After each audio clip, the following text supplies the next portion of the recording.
Guys, કેમ છો તમે બધા મારા ભાઈઓ અને બહેનો? તો આપણે આવી ગયા છે ચોટીલામાં ચામુંડમાના દર્શન કરવા. તો બહુ દૂરનો સફર હતો તો થોડું મોઢું ધોઈ લઈએ પછી આપણે જઈએ માતાના દર્શન કરવા, આપણા ચામુંડમાના દર્શન કરવા. અને આ છે 920 પગથિયા મારા ખ્યાલથી, આઈ થિંક. હા, તો આ છે 920 પગથિયા જે આપણે ચડીને આપણે દર્શન કરવાના છે. ને આ છે, થાક લાગી ગયો મને, તો હું બેસી લઉં થોડી વાર. અને છે આપણા મહાપ્રભુ.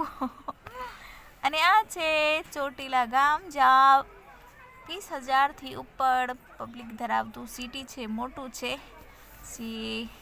રે છે 20,000થી વધારે પબ્લિક રહેતું હશે.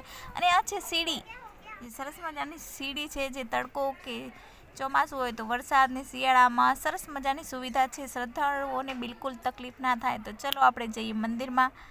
તો આપણે આવી ગયા છે મંદિરમાં મા ચામુંડમાના દર્શન કરવા. તો બોલો શ્રી ચામુંડા માતની જય. અને હા, જો ઘરે બેઠા તમે દર્શન કરવા મળે છે તો શ્રી ચામુંડામાં જરૂરથી કમેન્ટમાં લખજો. હા, કોઈ મજાક નહીં, કોઈ મસ્તી નહીં, પણ શ્રી ચામુંડમાના દર્શન કરવા બહુ નસીબની વાત છે. અને અહીંયા રાત સુધી કોઈ રોકાતું પણ નથી. દિવસે દિવસે દર્શન કરીને આપણે પ્રસાદી લઈને ઘરે જવાનું હોય છે. રાત્રે અહીંયા રોકાવાની કોઈ સુવિધા નથી, કે બહુ એટલો હાસ છે માતાજીનો. બોલો શ્રી ચામુંડા માતની જય. અને અહીંયા પણ તમે સરસ મજાનો બ્લોગ પણ બનાવી શકો છો, માતાજીના દર્શન પણ કરી શકો છો. અને ઘરે જઈને તમે આપણા જે ઘરના મોટા વડીલ હોય એમને પણ, જે ડુંગર ઉપર ચડી ના શકે સીડીથી, એમને પણ બતાવી શકો છો અને દર્શન કરાવી શકો છો ઘરે બેઠા. તો બોલો શ્રી ચામુંડા માતની જય.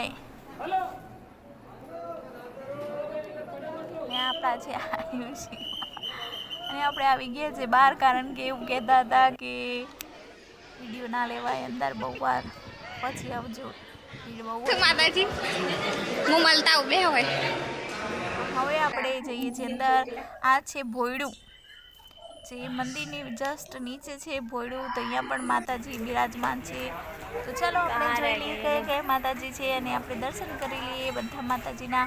મેં એમ કીધું હતું કે હું હમણાં આવું, માતાજીને મળતા આવું. તો બન્યા રહેજો લાસ્ટ સુધી, અને કોઈ સ્કાઈપ ના કરતું નહીં, તો બધા માતાજીની આશીર્વાદ લેવાના રહી જશે તમારા બધા માતાજીના. તો બોલો શ્રી ચામુંડા માતની જય.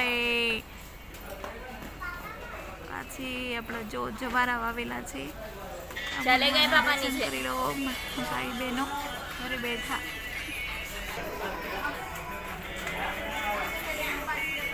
આપણે આગળ જઈએ પછી બીજા માતાજી આપણા ચામુંડમાં. અહીંયા આવીને સરસ મજાની અનુભૂતિ થાય છે, એવું લાગે કે સાચે હજુ પણ માતાજી